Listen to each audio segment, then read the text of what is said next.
गणपती बाप्पा येण्याची वेळ झाली आहे आणि मोदक तर झालेच पाहिजे. तर आज आपण बनवूया सोप्या पद्धतीने पनीर मोदक. तर साहित्य पुढील प्रमाणे करूया. हे बघा, इथे घेतली आहे मी 1 वाटी पिठी साखर, 1 वाटी खोबरा कीस, बादाम जे मिक्सर मधून काढून घेतलंय, तूप घेतलंय थोडं, पिस्त्याचे कतरण, बदामचे कतरण, साचा आणि पनीर 300 ग्रॅम. आता हे पनीर जे आहे ना, हे मी घरी केलेलं पनीर आहे. म्हणजे हे मलाईदार पनीर आहे. हे फ्रेश आहे आणि हे 1 दिवसाआधीचं आहे. तर हे बघा, मी मिक्सरच्या भांड्यामध्ये ना मस्त पनीरला टाकणार आणि मिक्सरच्या भांड्यातून मस्त आता मिक्सरमधून परतून घेणार. मलाईदार असं पनीर सॉफ्ट रेडी आहे. आणि आता काय करूया, एका भांड्यामध्ये पनीर वेगळं काढून घेऊया. तुम्ही डायरेक्ट आपल्या कढईमध्ये टाकलं तरी चालेल. पिठी साखर जी आहे ती इथे घालूया. 1 वाटी पिठी साखर आहे. 2 बॅचमध्ये मिक्स करून घेऊया. थोडं थोडं मिक्स केलं ना तर पूर्ण आतपर्यंत लागतं, म्हणून 2 बॅचमध्ये. आणि आता ही दुसऱ्या बॅचवाली पण आपण टाकून घेऊया आणि मिक्स करून घेऊया. त्याआधी हेमा कुकिंग क्रिएशनमध्ये जर तुम्ही नवीन असाल तर प्लीज लाईक आणि सबस्क्राईब करायला विसरू नका. आपले नवीन नवीन व्हिडिओज तुम्हाला बघायला मिळतील. आणि आता काय करूया, कढई थोडीशी तापत ठेवूया आणि कढई गरम झाली आहे. आता आपण इथे पनीर आणि साखरचं मिश्रण जे केलं होतं ते इथे टाकूया. इथे ना 1 चम्मच तूप घातलं तरी चालेल आणि मला गरज वाटली नाही म्हणून मी घातलं नाही. आता ही जी प्रक्रिया आहे ढवळण्याची, हे मीडियम टू लो आचेवर करायची. मी फास्ट फॉरवर्ड करत आहे. आता इथे ना पाणी सुटेल थोडं थोडं आणि मग रवाळदार असं आपलं जे पनीरचं मिश्रण आहे ते रेडी होतील. हे बघा, रवाळदार पनीरचं मिश्रण रेडी आहे. 5 ते 6 मिनिटं परतवले ना तर ऑटोमॅटिक साखर जी आहे ती मिक्स व्हायला सुरुवात होऊन जाते पनीरमध्ये आणि हे रवाळदार बनायला सुरुवात होते. कलर इथे माझा चेंज झाला नाही आहे पनीरचा. आता मी खोबरा किस इथे घालत आहे. खोबरा किसला सुद्धा 1 ते 2 मिनिटं असं मस्त पनीरमध्ये मिक्स करून घ्या. म्हणजे काय होणार ना, त्याचा जो कच्चेपणा असतो ना तो निघून जाईल आणि ते चवीला छान वाटेल. तुम्हाला खोबरा किस नाही टाकायचा, स्किप करा, काहीही प्रॉब्लेम नाही आहे. बघा, इथे टाकून घ्या. 1-2 मिनिट असं मस्त परतून घ्या.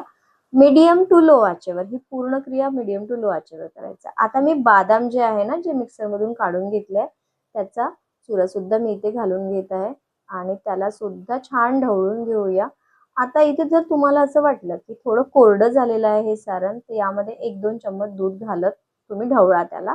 मला वाटलं नाही, परफेक्ट वाटलं म्हणून मला काही प्रॉब्लेम नव्हता. आणि 1 चम्मच मी बदामचे जे कतरण आहे ते टाकले.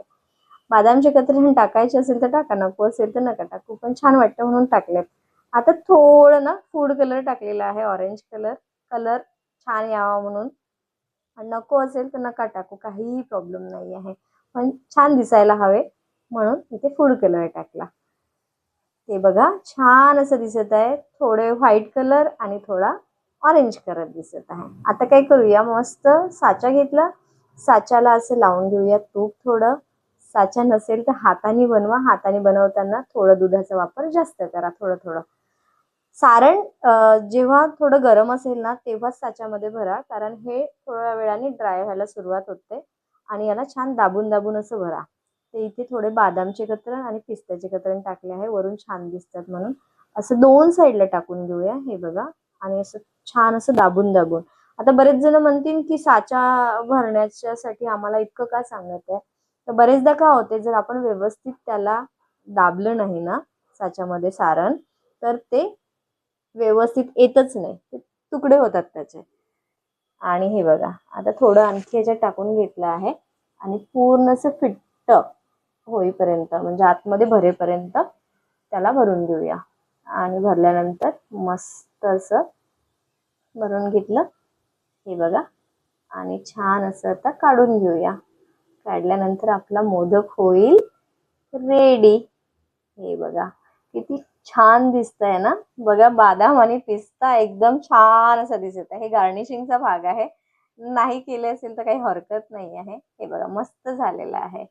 कोरडं होत असेल तर पुन्हा थोडंसं दूध टाका. मस्त असे मोदक रेडी झालेला आहे. एक एक करून सर्व मोदक आपण आता रेडी करणार आहोत. आणि हे बघा, आपले मोदक झालेले आहेत रेडी. तर कसे वाटले आपले पनीरचे मोदक एकदम सोप्या पद्धतीने? तर भेटूया नवीन रेसिपी सोबत.